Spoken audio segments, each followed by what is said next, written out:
Liverpool, 13th of October 1912. This meeting saw a reading from a transcribed Congressional Committee session in the USA, a walk through the Vauxhall Ward of 1842 in the company of John Finch Jr., and a discussion on the kungal, a type of pumpkin common to Balkan regions, being found growing on a Liverpool allotment. Frederick Taylor was convinced the theories he advocated, known as scientific management, would provide the solution to all social ills. His ideas, universally adopted by early 20th century industrialists, would find their way most notoriously into the assembly line practice of Henry Ford's car plants.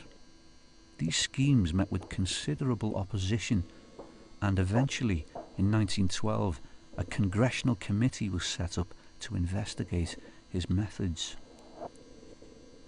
Chairman: Then, how does scientific management propose to take care of men who are not first-class men in any particular line of work? Taylor: I give up. Chairman: Scientific management has no place for such men. Taylor: Scientific management has no place for a bird that can sing and won't sing. Chairman: I'm not speaking about birds at all. Taylor: No man who can work and won't work has any place under scientific management. Chairman: It is not a question of a man who can work and won't work. It is a question of a man who is not a first-class man in any one particular line, according to your own definition. Taylor: I do not know of any such line of work. For each man, some line can be found in which he is first class. There is work for each type of man, just as, for instance, work for the dray horse and work for the trotting horse, and each of these is first class in his particular kind of work. There is no type of work, however, that suits all types of men. Chairman: We are not, in this particular investigation, dealing with horses nor singing birds. What I wanted to get at is whether or not your scientific management had any place whatever for a man who was not able to meet your own definition of what constitutes a first-class workman. In 1842, the Liverpool Anti-Monopoly Association published a set of statistics compiled by John Finch Jr. concerning standards of housing, employment and health in the ward of Vauxhall.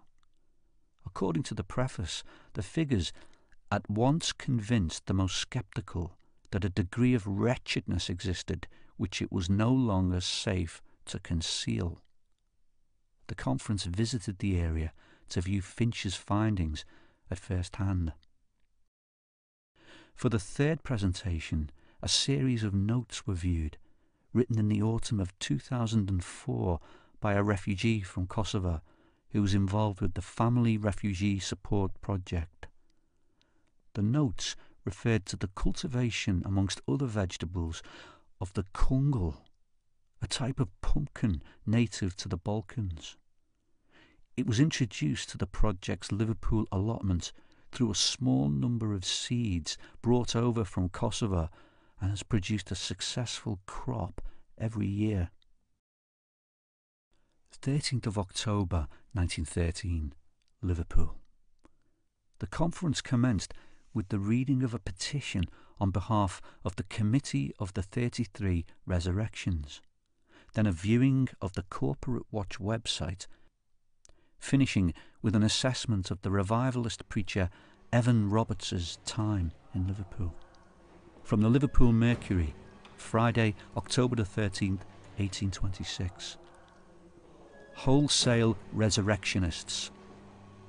It appears that on Monday afternoon, 3 casks were sent to be shipped on board the Latona smack Captain Walker, which was taking in goods for Leith in George's Dock Passage. They had been Newfoundland oil casks and were marked on the outside bitter salts.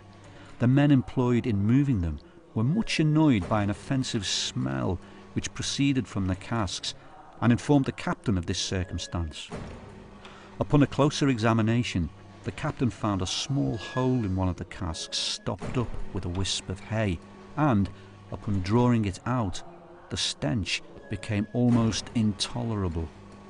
He then started one of the bungs, and, upon putting his hand in the hole, found, to his utter surprise, that the contents of the casks were human bodies. Assured of this fact, he hastened to communicate the same to his owners, the Karen Company.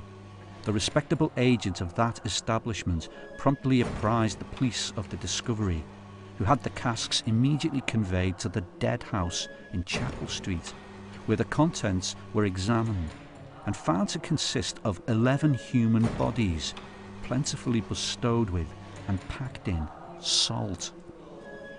The carter, who had been employed to bring down the casks for shipment in the Latona, having stated where he brought them from, a party of the police was sent to examine and bring away the remaining contents of the cellar in Hope Street.